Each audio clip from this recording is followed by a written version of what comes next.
Buenos días, amigos. Hoy martes 24 de abril de este 2018. Bueno, y se cumple 53 aniversario de la Revolución de Abril. No fue revuelta, fue una revolución. Y una revolución que, como dice Tony Raful, la predijo como si fuese un predictor de un futurista, de esos que ven claro todo lo que va a acontecer en el futuro.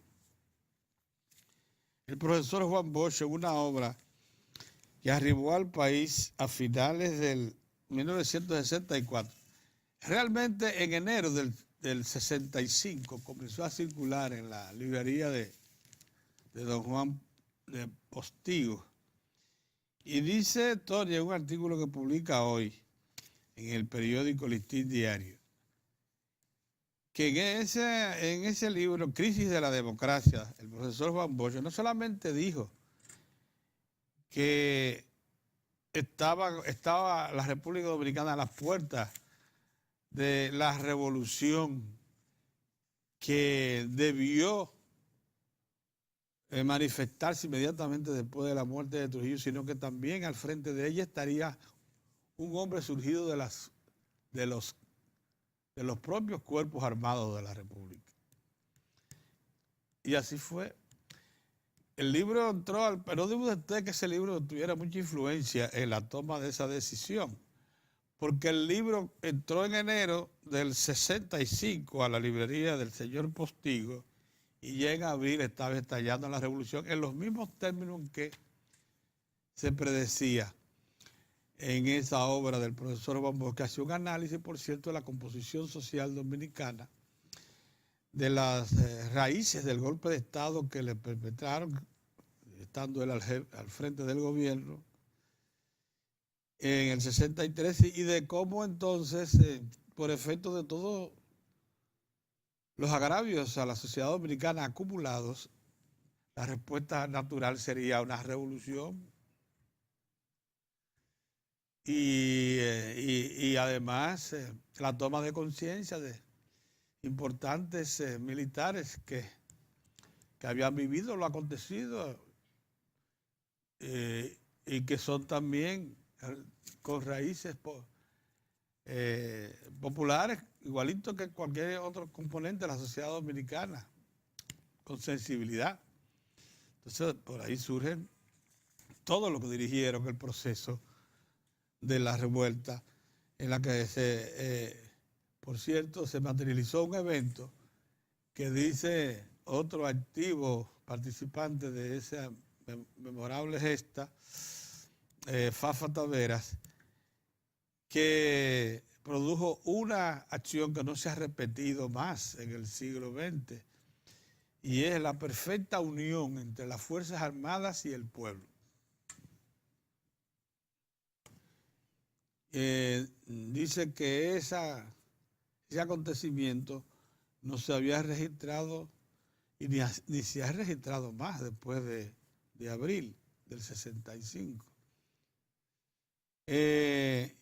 Para que pudiera darse lo que todo el mundo sabe, que fue una verdadera revolución que se extendió hasta septiembre del mismo año, 65, cuando se produjo por efecto de un entendimiento de las dos partes involucradas, el gobierno en armas de el coronel Camaño y la representación armada también de lo que quedaba de las Fuerzas Armadas que estaban depuestos en San Isidro. Entonces se acudó a una fórmula civil, García Godoy, y con eso se puso fin y se llamó a elecciones, que finalmente ganó el Joaquín Balaguer por efecto de que contó con el respaldo manifiesto de las Fuerzas Armadas de los Estados Unidos, que todavía en el país presentes no facilitaron la suficiente capacidad de movimiento a la oposición y particularmente al Partido Revolucionario Dominicano. y al profesor Juan Bosch para poder salir victorioso del proceso comercial. Bien, la historia se ha escrito muchas veces, se conocen muchos pasajes, y de esto todavía falta mucho por conocer, porque revelaba también Manegonte esta mañana un evento que pocas veces se ha tratado, y es que el 25 en la noche fue muerto el coronel Nivar, el que representaba al grupo San Cristóbal dentro de la conspiración, y su ayudante, un mayor. Y esa gente, ese señor, el representante de la corriente balaguerista dentro de la revolución, que era una especie de fusión de las fuerzas políticas de entonces organizadas con representación en las Fuerzas Armadas. La izquierda tenía su gente también, simpatizantes dentro de las Fuerzas Armadas, quizás no con altos rangos, pero los tenía. Todas las fuerzas políticas tenían su influencia y movieron hombres de las distintas ramas armadas en favor de la revuelta, en favor de la revolución. Que como también dice Tony Raful en una obra que analiza el comportamiento del pueblo dominicano con motivo de esa revolución, mire, puso en movimiento a la verdadera composición social dominicana que está en la base. A los desposeídos de todos los sectores, que como loco decía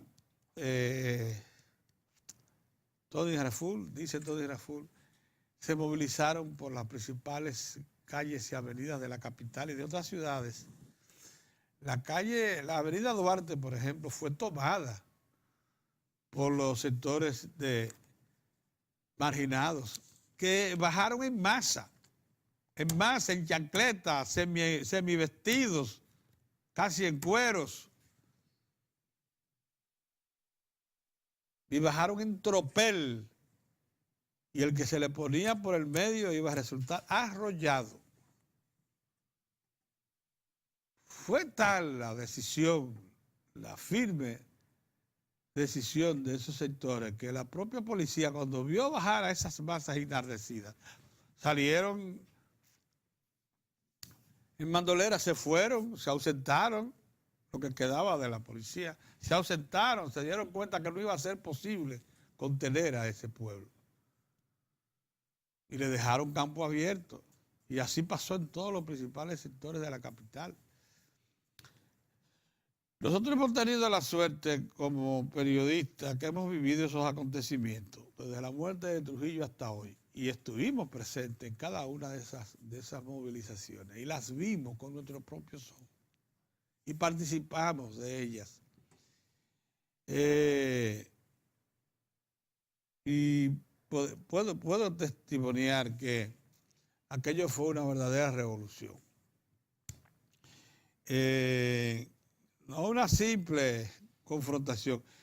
Se ha lamentado, eso sí, siempre tendremos que lamentarlo, que se convirtió en una guerra civil, porque después de todo, aunque el sector civil contó con el respaldo militar de Coronel Camaño, de Rafael Tomás Fernández Domínguez, de todos los demás, de Hernando, de todos los que encabezaron la revuelta de abril, las Fuerzas Armadas, por el otro lado, tenían su contingente y mantuvieron el control de varias ciudades con hombres armados y capacidad de movilización, aviones, tanques, cañones. No, la cosa no fue fácil, pero de que fue una revolución lo fue en sus inicios, y de que si los Estados Unidos, que intervinieron 3 días después de declarada la guerra de abril, Si los Estados Unidos no intervienen, la toma del poder estaba garantizada por lo que llamaron a la revuelta, por lo que llamaron a la revolución. Como todos sabemos, el mismo 25 en la tarde, o sea, al otro día ya estaba instalado el gobierno provisional con el vicepresidente de la República a la cabeza, que acompañó al profesor Juan Bosch. Y comenzaron y se convocó al Congreso, todo eso. O sea, se estableció lo que podía llamarse un gobierno formal. Se siguió con todas las rigideces que manda un proceso institucional, pero no se pudo cumplir plenamente porque la intervención norteamericana lo impidió. La segunda intervención armada de los Estados, 42.000 soldados desembarcaron y atribuyéndose el poder imperial impidieron que el gobierno de Molina Ureña, que era el que comenzaba ya, porque los jefes militares que encabezaron la revolución, entendieron muy claro que si se estaba reclamando la reinstalación del profesor Juan Bosch en el poder, había que cumplir esos propósitos, y así fue. Por eso es que se instala Molina Ureña, que era su vicepresidente, que era el presidente de la Cámara de Diputados, presidente en ese momento, la persona que calificaba para dirigir la Asamblea Nacional, y a él se le elige para encabezar el gobierno provisional, el gobierno, digamos que formal, en lo que el profesor Juan Bosch se retornaba al país y se instalaba de nuevo a la dirección del Estado. Lo cierto es que allí murieron, en esos meses de lucha, de confrontación, se contabilizan entre 4 a 5.000 muertos dominicanos, que de ambos bandos, que por cierto, cuando se honra y se piensa en ellos, en los que ofrendaron sus vidas en ese esfuerzo revolucionario, debe pensarse en que eran dominicanos y sin distinción de bandos. Debe recordarse que fueron dominicanos los que cayeron allí, independientemente de las posiciones que defendieran. Y que ese evento, la Revolución de Abril, que nos inscribe en la lucha democrática de América Latina, con letras de oro, se mantendrá siempre en la memoria de nosotros los dominicanos como la expresión genuina del deseo del país de vivir en democracia y de autodeterminar nuestro presente y futuro sin imposición. Los norteamericanos, por más que intentaron imponernos su orden, no pudieron. Tuvieron que abandonar el país, no obstante su famosa Fuerza Interamericana de Paz, sin haber cumplido el propósito de instalar aquí un gobierno provisional que suplantara la revolución. Si bien es cierto que forzaron un acuerdo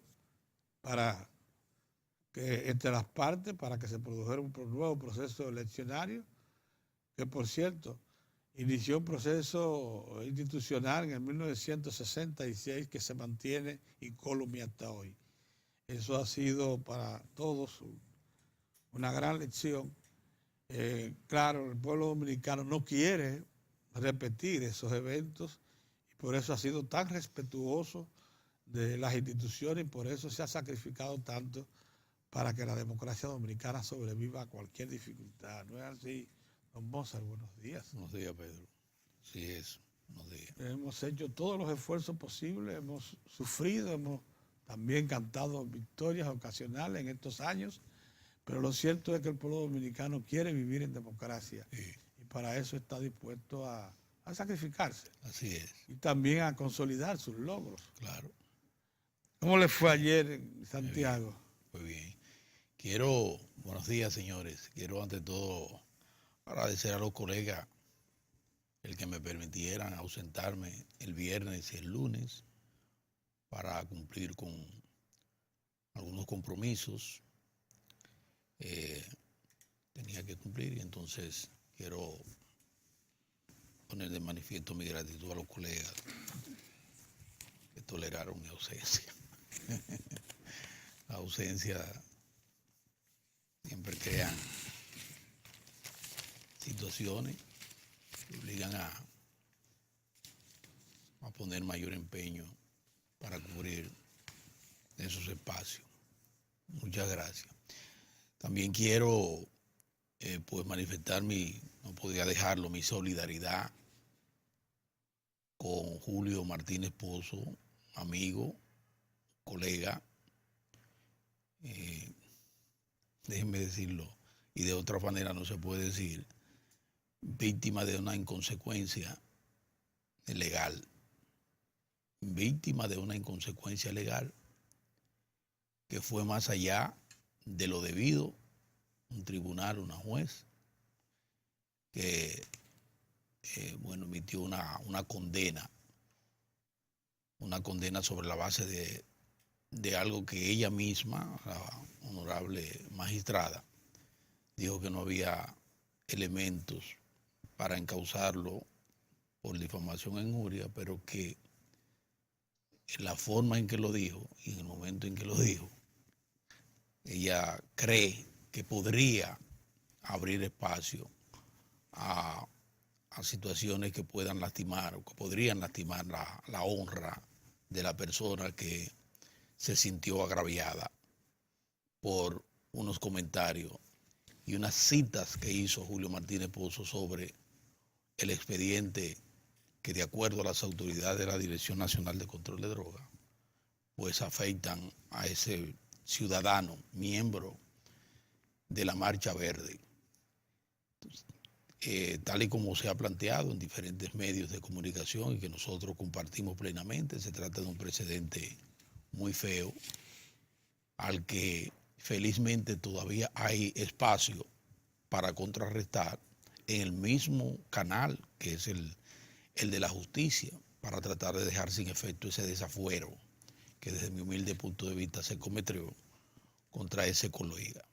Porque si fuéramos a aplicar ese criterio de la difamación y de la injuria, ustedes pueden estar seguros que pocos programas, ay Virgen de la Altagracia, esas redes sociales quedaran en pie, tuviéramos que estar despachando muchos programas desde la penitenciaría, desde las cárceles del país.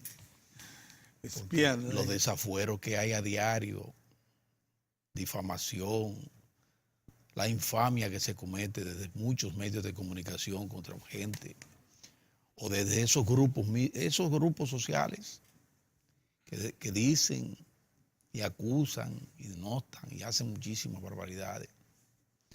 Pero lo importante es que hay un planteamiento, la gente pienso que está debidamente edificada, porque los medios se han dado a conocer en todas sus partes el contexto en que se produjo esta situación que afecta a Martínez Pozo. Y Martínez Pozo ya en su momento, apelará al mismo recurso, al mismo corredor legal, para que se deje sin efecto esto que, insisto, me parece un desafuero que nada aporta ni a la justicia ni al buen desempeño de los medios de comunicación, porque se ve desequilibrado y además extremo, abusivo. Pedro, mira, Santiago de los Caballeros. Ya tiene su parque botánico. Mira, yo te voy a decir una cosa. Yo no quisiera ver... Agua, planta eléctrica y tubería. Yo de lo de la actividad de ayer, no quiero enfocar solo en lo de la actividad de ayer. Es que esa provincia, esa maravillosa provincia de Santiago, la segunda capital, como se le llama, a Santiago de los Caballeros, está viviendo su mejor momento. ¿Tú sabes por qué? Allí se está dando un fenómeno sumamente interesante, que se hace muy ostensible. Allí sí es verdad que está operando en forma entusiasta y firme la alianza público-privada. Allí sí es verdad que se está expresando la voluntad política de un jefe del Estado decidido a responder a reclamos importantísimos de esa provincia tan importante que es Santiago. Allí sí es verdad que se está dando un proceso maravilloso con un alcalde que, como Abel, está empeñado en enderezar entuertos en Santiago, en colocar a Santiago con la dignidad y el respeto que merece esa provincia, a colocarla como una ciudad que merece el esplendor, retornar a su esplendor, perdido bajo situaciones que se dan, por ejemplo, en la capital de aquí está la capital, en Santo Domingo, donde hay un desorden mayúsculo, y donde parece que no hay alcaldía. Un alcalde concentrado en la zona colonial y en el malecón. No sale de ahí. No, sus oficinas están en la zona colonial. No sale de ahí. Pero en Santiago, ahí se coordinan los esfuerzos de un sector privado vivo, vigoroso, a través de diferentes patronatos, personalidades integradas a las universidades. A mí eso me pareció fabuloso, ver a mi Universidad Autónoma de Santo Domingo en un primer plano, que fue la que cedió esos terrenos, donde hoy ya Santiago tiene en una primera etapa ese maravilloso jardín botánico con más de 600,000 metros cuadrados, donde se expresa en forma maravillosa. Y se habrá de expresar, porque usted sabe que es un jardín, es una obra que se irá desarrollando, porque están todas las siembras, Pedro. Sí. La diversidad se da en todas sus partes. Sí. Y eso los mismos santiagueros van a ir viendo con el paso del tiempo cómo va resplandeciendo y cómo Santiago va siendo cubierto por una gran franja verde, maravillosa y multicolor. Sí. En Santiago, un gran pulmón, un segundo gran pulmón, porque recuerden que en febrero, recién en febrero, el presidente Danilo Medina inauguró el Parque Central con otros 320 y tantos mil metros cuadrados de áreas lindísimas, áreas verdes, parques, para la recreación, para eventos deportivos, para charlas, seminarios, eventos. Una maravilla. Entonces Santiago mostró ayer una vez más que avanza con empresarios que están involucrados directamente. Porque ayer se dieron muchas cosas, Pedro. Ayer el presidente inauguró un centro de convención privado. Sí. Que fue donde se ve ahí con Hipólito Mejía abrazado, el presidente. Fue a eso. Inauguró el parque y ahí anunció el ministro de Obras Públicas, el muy eficiente Gonzalo. Decía él, voy a aprovechar aquí para dejar inaugurado también otras obras que ya están en funcionamiento, como un elevado más en Santiago. Una maravilla. Mira la foto ahí de... Ay, mamacita. Eso ha creado muchísimos comentarios. Hipólito Mejía, pues bien. El asunto es que el presidente aprovechó ayer para inaugurar esa primera etapa del botánico, pero ahí Gonzalo habló de otras obras que ya están en funcionamiento y que no ha habido tiempo porque el programa y las situaciones que se han dado, las lluvias, impidieron, bueno, diferentes razones. Pues ayer daba a conocer de otras obras complementarias de Santiago. Sí. Y está ese centro de convenciones. Pero me encontré ayer también con el equipo de la Dirección de Programas Especiales de la Presidencia que dirige, ¿cómo se llama? Siempre Domingo Contreras. Domingo Contreras, sí. Que iban a una jornada de siembra masiva de árboles. Sí. En el marco de un proceso que se está dando en Santiago, que es el rescate del yaque. Fíjese que están atacando todas las áreas, la parte baja del yaque. La cuenca baja ya. Sí, y entonces Santiago está esplendoroso. Yo me sentí muy bien porque recorrimos, para llegar al lugar hay que atravesar Santiago, ¿verdad? Y entonces uno se da cuenta de que efectivamente Santiago está limpio, está bonito. La gente, se ve la actitud de la gente. Siempre ha sido un pueblo alegre, pero se nota en Santiago una actitud de entusiasmo, Pedro, de entusiasmo. Entonces yo quiero felicitar. Ven que el Estado se está preocupando, sí, Pedro. Se está preocupando. Es así. Como nunca antes. Los pueblos corresponden. Sí, vi ahí a los empresarios, a Manuel Estrella, a todos los empresarios allá de Santiago, muy involucrados. Doña Melba de Grullón, que está también asistiendo permanentemente con todos estos programas de rescate de cuencas, sí, ¿verdad? De ríos en el país. O sea, vi a un Santiago que va muy bien, a muy buenos pasos, y que va en poco tiempo, va a ser una ciudad que va a llamar poderosamente la atención de la familia dominicana a nivel nacional para ir a ver todo aquello que se está preparando con mucho entusiasmo, con mucho esfuerzo, para devolverle el esplendor a esa maravillosa provincia. Otra cosa, tú sabes que está el tema Pedro, de la cuestiones está abierta y cerrada.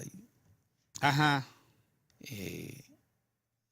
Creo que ayer se remitió oficialmente ya la correspondencia del Senado, hoy. El asunto es que la presidencia de la Cámara de Diputados está esperando la remisión, sí, del proyecto para entonces ponerlo, es inmediatamente, cabe en agenda. Sí, yo solo quiero... Entra en agenda de una vez. Sí, ese no es tema de mi agenda, porque los temas de mi agenda están vinculados a problemas nacionales de mayor trascendencia, no una coyuntura como esta que se va a resolver y está donde tiene que estar. Los legisladores sabrán qué hacen, y como ellos tienen el aval que le otorgó la población, ellos decidirán. Y entonces el que no esté de acuerdo, bueno, yo creo que hay otras instancias, Tribunal Constitucional y esas cosas. Pero veo ahí que siguen con el cuco. No le metan en la cabeza a la gente de que si hay primaria abierta aquí va a entrar el mar, y que si hay primaria cerrada va a entrar el mar. Eso no es verdad. Ahí vi a un evangélico, un dirigente evangélico. Tantas cosas que tienen que hacer estos cristianos, Dios mío, para salvar almas y para corregir entuertos.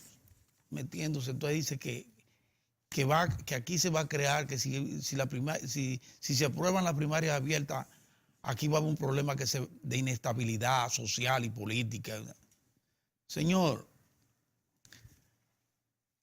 recójase, no esté sembrando incertidumbre, que usted es un hombre, un líder, al que sigue mucha gente. No esté sembrando incertidumbre, eso no es verdad. Yo pienso que usted puede aportar más. Usted puede aportar más enfocándose en problemas que están atacando en forma muy severa a la familia y a las iglesias en el país. Mucho más que estar inventando y sembrando en el país incertidumbre que aquí va a entrar el mar si aprueban en tal o cual forma ese asunto de las primarias abiertas. Eso no va a pasar de ahí. Salga lo que salga, bueno, con eso nos iremos a las elecciones. Entonces no estén sembrando aquí temores. Así veo también un empresario diciendo que vamos en la misma ruta de Nicaragua. ¿Quién dijo eso? ¿Quién ha dicho eso? Que vamos en la misma ruta de Nicaragua. No, hombre, no digan eso. Mira, Mozart. No digan eso. Mira, yo pedí ayer una colaboración No digan eso. del Banco Central y me dijeron, bueno, pero está colgada en la página del banco para precisar una información que ayer alarmó, y había razones, a toda la comunidad económica y política del país, porque el periódico Diario Libre publicó que el déficit comercial del año pasado superó los 7.000 millones de dólares. O sea que nosotros importamos 7.000 millones de dólares más que lo que exportamos. Y parecería que eso era un descubrimiento y que era Mire, ¿desde cuándo nosotros no tenemos en los últimos 20 años un déficit? que yo tenga memoria? ¿Desde cuándo no tenemos Pero espérate, eso? ¿tú sabes lo que reveló que por cierto lo traje para que ustedes lo puedan ver ese cuadro y se lo voy a comentar, porque el país no puede ser tomado por sorpresa. Eso generó un comentario muy severo del director del periódico, Adriano Miguel, diciendo que la economía dominicana va por mal derrotero y derecho a una hecatombe. No, es que Entonces el problema del país qué es barbaridad. que nosotros no podemos elaborar juicios tan severos sobre informaciones que no son Pero Pedro, motivación para ese tipo de juicio, que no es motivación justa. Miren, ¿saben cuánto fue el déficit comercial del país, por ejemplo, en el año 2011? 8.939 millones de dólares. O sea, 1.500 millones de dólares más que el año pasado. Y eso fue en el 2011, los otros días. Y el país desapareció, Mozart. sí, pero déjame. Mira, el año anterior, en el 2010, el déficit del comercio de la República Dominicana fue de 8.393, mucho más que los 7.500 que se mencionan como alarmantes del año pasado. Mira, eso, déjame decirte. Entonces, yo lo que quiero, espérate, lo que quiero significar es lo siguiente, porque mira el cuadro, mira ese cuadro. Ese cuadro revela perfectamente lo acontecido en los últimos, bueno, del 2010 al 2017. Es que no se hizo la necesaria comparación, Mozart, para ver que esa ha sido la constante Pero es que de la esa economía. No es la idea, Pedro. Es que el problema esa ha sido la constante. Nosotros, y sin embargo la economía ha crecido. Pero que nosotros no podemos leer como lee la población. Y ese tipo de interpretación es para confundir. Es para continuar en el proceso. Sí, es para confundir. No, peor que eso, es para alarmar. Y para alarmar, por lo que estoy diciendo. Pero es por lo que estoy diciendo. Hubo un uso, digamos que manipulado de la información. Por eso te digo. El país son no puede cosas que se dan, que tú tienes eso. que verlas. Así como le estoy llamando la atención al ministro evangélico, alarmado de que por el asunto de primarias abiertas, que no, de eso él no sabe nada.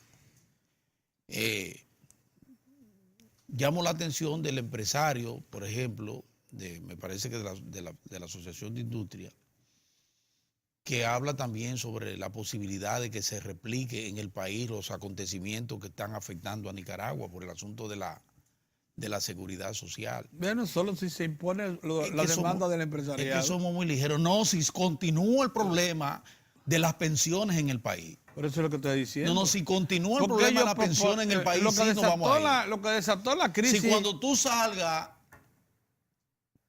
de la actividad como trabajador y estás ganando 100,000 pesos y la pensión te salga de 22,000 pesos. ¿Qué tú vas a hacer con eso? Cuando tú dejes en vez de tener ingresos para tu hogar de 100,000, sea de 22,000, entonces yo te voy a decir si es verdad que aquí va a haber poblada. Pero espérate. Pero está bien, yo no. ¿Qué es lo que aconteció en Nicaragua fue eso? Es que llevaron el retiro de 60 a 65 años. Sí. Sí, pero eso es otra cosa. Eso es todo lo que pasó en Nicaragua, igualito que lo que están pidiendo y en Nicaragua, el Consejo de Hombres de Empresa y en Nicaragua ellos llevar a saben 68. También que en adición a la forma ligera en que se ha comportado Ortega y el populismo de Daniel Ortega y los desafueros de Daniel Ortega, hay un componente también de desestabilización de sectores empresariales nicaragüenses que no se han sentido cómodos con los gobiernos de Daniel Ortega y el proceso llevado a cabo por el de cambios que se han operado en Nicaragua y de injerencia que se manifiesta también por parte de los Estados Unidos en Nicaragua, como se ha manifestado en otra parte. No me reduzcan los procesos a eso, porque total, si esa era la causa, el presidente Ortega la echó para atrás. ¿Y cómo está Nicaragua? Siguen los problemas, siguen los movimientos, ¿por qué? Porque no era eso, detrás de eso que se andaba, sino de lo otro, derrocar al gobierno. No, y porque además él creó las condiciones para un descrédito. Pero está bien, echó para atrás la medida. 7 hijos son miembros del gabinete. Pero la esposa vicepresidenta, oye, bueno, pero eso. todo iba bien. Espérate, si él dice, pero ¿quién lo eligió? Lo eligió la población, Pedro. Lo eligió el pueblo. Lo eligió el pueblo. Todo el que quiera. Si quieren que el PLD no está ahí, ¿qué es lo que tienen que hacer? Procuren que la población desplace al PLD, pero el pueblo. Pero no mediante mecanismos donde operan muchísimos hilos locales y foráneos. Déjame decirte que fueron los sectores populares los que salieron a la calle. Pedro, no me digas tú a mí de que los sectores populares. No. ¿Tú sabes por qué no lo derrocaron? Porque la mayoría están con él. No, porque la fuerza. No. Lo que salió afuera fue también un perraje. A quemar. No, y las Fuerzas Armadas. A quemar, a quemar establecimientos comerciales. Déjate alrededor de las instituciones. Déjate de eso. Un movimiento desestabilizador. No es de que por el pueblo, no. Es quitar a Además, Ortega. como tú dices, ya le echó para atrás a la Entonces, medida. ¿por qué siguen en la calle? Bueno, porque las causas reales no son esas. Entonces, estos empresarios de aquí vienen y dicen, miren lo que puede ocurrir. No. Ella sí hay una extrapolación maliciosa. Maliciosa, eso malintencionada. Eso no es así. Y no es verdad que son. Pero no le haga el juego tú diciendo que a Daniel Ortega, que no es así. No, Daniel Ortega ha creado condiciones para eso y más. Para que se lo lleven de encuentro. No diga eso, no. No se lo pueden llevar de encuentro, Pedro. No es lo mismo. No se lo pueden llevar de encuentro, Pedro. No, tiene que ser un proceso. Bueno, no se lo pueden llevar. Ten cuidado, porque para una cosa, entonces, como se llevaron de encuentro a Dilma. Como se llevaron de encuentro a Dilma. Él fue electo. Con eso, él debe, por favor, no me el pueblo nicaragüense, como tú dices, lo que colocó que se lo chupe. Y el pueblo nicaragüense que busque sacarlo. Sí, que se lo chupe, porque fue él que lo eligió. Sí, pero no mediante todos esos mecanismos. Ahí está operando todo ese andamiaje de desestabilizador en Nicaragua. No nos confundamos con eso. No nos confundamos. Pero a propósito de eso, ¿por qué te digo que uno tiene que tener mucho cuidado? Porque fíjate que aún en el caso de Venezuela, nosotros hemos sido coherentes en defender que estos señores, que fueron el fruto de una consulta abierta, ejecuten su periodo. Claro, que termine su periodo. Y que sea el pueblo venezolano que decida en qué momento salir de ellos. Ahí veo yo a Bernardo Vega llamándole la atención al presidente Danilo Medina y que por el grupo para que suscriba un documento ahí de intervención directa extranjera dentro de los problemas que suscriba de eso, Venezuela. Es una que él locura. debe revisar, que es la segunda vez es una locura. Que se queda afuera y no firma una vaina en contra del gobierno es una inconsecuencia de eso sí, pero es que te estoy diciendo, estos son de los tipos que se creen que están por encima del bien y del mal, que son templos, gente con una cola larguísima. Y que lo que desea el gobierno norteamericano es ley. Espérate, que Bernardo Vega no me va a robar mi tiempo. Oye, el asunto es que a propósito de ese tema del déficit, en el balance de la cuenta. Ese tema me lo deja a mí porque yo lo reservé. Espérate. Yo lo reservé. Pero ven acá, ¿y por qué te lo tengo que dejar? Déjamelo a mí porque yo lo reservé. ¿Y por qué te lo tengo que reservar? Porque pero no puedo opinar.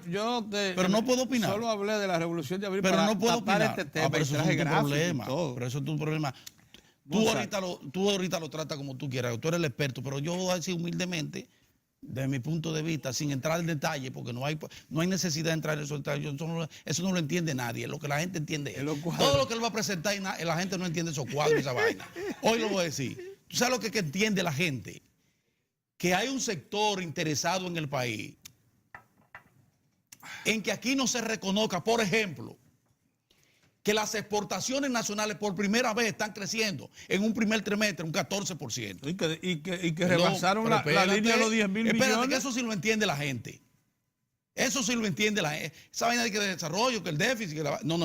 La gente no entiende esa cosa. Tú se lo explicas después. Pero yo lo que quiero decir es lo siguiente. Todo ese andamiaje, y viene ahora precisamente, usted sabe que era desmontar dos puntos esenciales. El Fondo Monetario Internacional ratifica por primera vez también en mucho tiempo un informe sin siquiera llamar la atención y decir, venga, vamos a discutir esto. No. El informe presentado por los técnicos del Fondo Monetario Internacional fue ratificado allá en Washington. En los últimos 2 años ha sido así también. En Washington, diciendo, la República Dominicana vuelve a colocarse igualito, sí, en el liderazgo de las economías de la región, segundo después de Panamá. La economía de la República Dominicana vuelve a colocarse por encima, muy por encima del promedio de crecimiento del PIB, del producto, de las riquezas, colocándose para este año en 5,5%.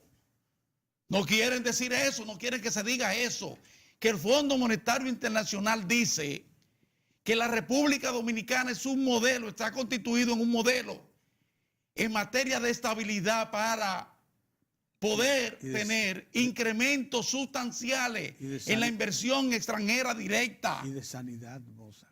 De sanidad. Eso es lo que entiende el pueblo. Ese es el lenguaje que yo quiero que la gente entienda.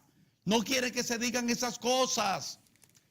No quiere que se diga que la República Dominicana presenta niveles de estabilidad social, económica y política como ninguna economía en ningún país de la región en este momento. No quiere que se diga eso. Y esa es la realidad. Como no quiere que se diga, que se resalte, como ayer en la mesa del fomento de las exportaciones o algo así, el ministro administrativo de la presidencia daba la buena noticia de que en el primer trimestre las exportaciones nacionales han crecido en un 14%, marcando una tendencia sin precedente. ¿Y con qué se contrarresta ese déficit en la cuenta de la balanza comercial? Precisamente en lo que se está haciendo en este país para ampliar nuestra oferta exportadora, para crear condiciones para una mejor competitividad, para crear áreas para crear mecanismos como el Bandex, el CIRD, el programa de competitividad, para integrar al Estado dominicano junto con el sector productivo nacional y relanzar la agropecuaria, otorgándole un nivel más alto en materia agroindustrial que se está logrando, y eso trae como consecuencia situaciones tan importantes como ese crecimiento de las exportaciones en un 14% en el primer trimestre de este año. Después lo otro es elucubraciones malsanas y manipulaciones perversas. No se dejen llevar. Por eso inicié ponderando lo que está aconteciendo en Santiago con esa alianza público-privada y esa voluntad política que se expresa con un presidente que se está ocupando de responder a las expectativas de los santiagueros y un alcalde, en el caso particular del alcalde de... Por cierto, un comportamiento que tiene tendencia a todo el país, a toda la sociedad. Eso es.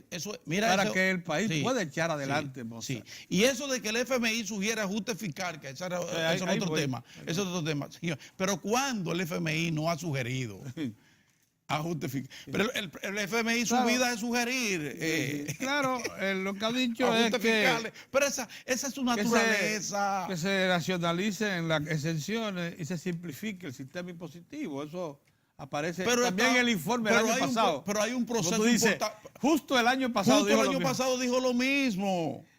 Dijo lo mismo. ¿Cuál es el tema? En Diario de Cuatro nosotros hemos dicho, la apuesta de nosotros lo mismo que aquí es necesario una reforma fiscal. Bueno, pero tampoco le vamos a imponer al Estado, al gobierno, a la administración del presidente Medina. Estamos todos de acuerdo con ampliar. Ahora el presidente ha dicho, bueno, yo en vez de la reforma fiscal, como se está planteando, en una coyuntura como la economía dominicana, no, yo prefiero avanzar en los procesos para dinamizar los procesos, mejorar las cobranzas, como en efecto se está mejorando tanto en el caso de aduana como en el caso de impuestos internos. Y se ha mejorado, Y cuando se han cometido excesos, como lo de impuestos internos con el asunto de la del trabajo, doble trabajo, el asunto este, ¿qué ha hecho? Bueno, replegarse. Dejarlo para después. Sí. Pero es así, Pedro. Bueno, eso es así. Tú sabes que la ley dice que no me le siembren incertidumbre a la gente. Tú pagas impuestos a partir. Ya mira el tema. Ahora tú, técnicamente, como todo un experto, técnicamente, entre tú y Julio. Bueno, sí, yo lo aparté. Entre tú y Julio. No quería que el tema. Entre tú y Julio, ahorita, que son expertos en la materia. Sí. Ustedes analizan todo eso. Pero mira, tanto que yo le dije por dónde se le mete el agua al coco. Mira, Mozart, es importante lo del Fondo Monetario Internacional, porque fíjate que por segundo año consecutivo el informe que emite la Comisión Técnica Especial, que examina el comportamiento de la economía, que siempre se le muestra a las autoridades, o sea, al Ministerio de Hacienda y al Banco Central para que opinen. Las dos partes han quedado de acuerdo, pero ha sido ratificado por el directorio del fondo, que es lo que importa. Exacto. Porque es el informe final el que emite el directorio. Ahí está. Entonces, en esta ocasión, mi hermano Tineo, se recomienda, eso sí, que se hagan los ajustes fiscales que la situación demanda y también que se le preste atención a la deuda. Así es. Eso es todo. Pero el país no está en la situación en que quisieron plantear ayer comentarios editoriales en el matutino de que hablamos, y mucho menos que oía unos líderes empresariales que inmediatamente tomaron eso como excusa para advertir que el país se encuentra en situación. Hombre, no, eso no es verdad. Sí. Lo que pasa es... ustedes son los que tienen que dejar la voracidad, algunos de ustedes. Sí. Dejar su voracidad. Lo que pasa es que deben saber que dentro de los correctivos vienen limitación de exenciones. Por supuesto. Sí, eso es indispensable para que el país adquiera control de su situación económica y social. Que estoy loco, pero dejé lo de la revolución para mi amigo Héctor Tineo Nolasco, que detalle sobre Yo a mí no me gusta llamar revolución la guerra de abril. La guerra de abril. Pero fue una revolución. Porque revolución tiene otro elemento. Yo vi al pueblo componente tirado en las calles de todas las denominaciones sociales. Pero era un pueblo que andaba buscando que se retornara a la constitucionalidad. Eso sí. El pueblo ni siquiera estaba buscando cambiar la estructura y salir del sistema. Y eso es revolución, romper con el sistema. Vámonos al cambio. Diario de Cuatro está completo hoy.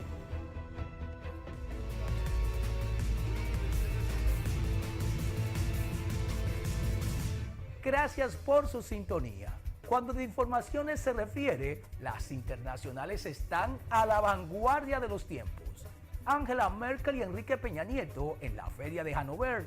ETA podría anunciar su disolución el 4 de mayo. Y por último, silencio de altavoces en víspera de la cumbre intercoreana. Ahora, los detalles.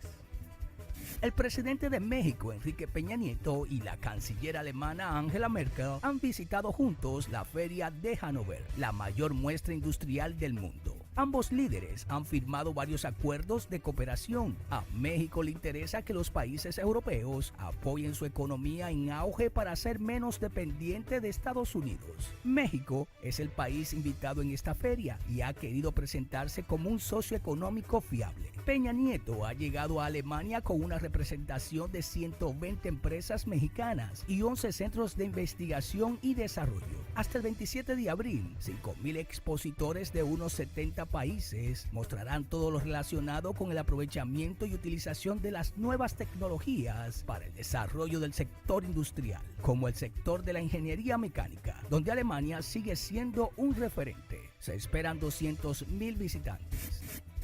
El 4 de mayo, esa es la fecha elegida para el posible anuncio de la disolución de ETA, que se lleva a cabo en la localidad francesa de Cabo Les Bains en el marco de una conferencia internacional. Así lo anunciaron en rueda de prensa las organizaciones civiles Bec Videa y el Foro Social Permanente junto al Grupo Internacional de Contacto, mediadores en el conflicto y que exigen una paz justa y duradera. El grupo terrorista vasco reconoció el pasado viernes el daño causado en el transcurso de su trayectoria armada y pidió perdón solamente a las víctimas que no estuvieran relacionadas directamente con sus objetivos. A lo largo de su historia, ETA dejó un saldo de 829 muertos, la mayoría en España y 10 de ellos en Francia.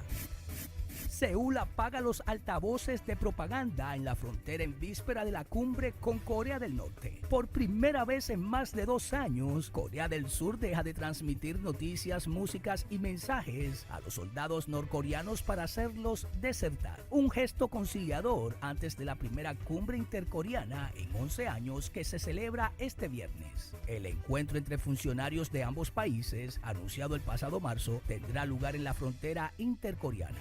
Esta histórica cumbre será el tercer encuentro entre representantes de ambos países, técnicamente aún en guerra desde la tregua de 1953. La cumbre está marcada por la desnuclearización de Pyongyang. El líder norcoreano Kim Jong-un anunció el pasado viernes que congelará sus pruebas de misiles y bombas nucleares, lo que se interpreta, no sin cierta cautela, como un gesto para lograr una península libre de armas nucleares. Para Diario de 4, las internacionales, Giovanni Ramírez. Ahora nos vamos a una pausa y luego volvemos con más de Diario de 4.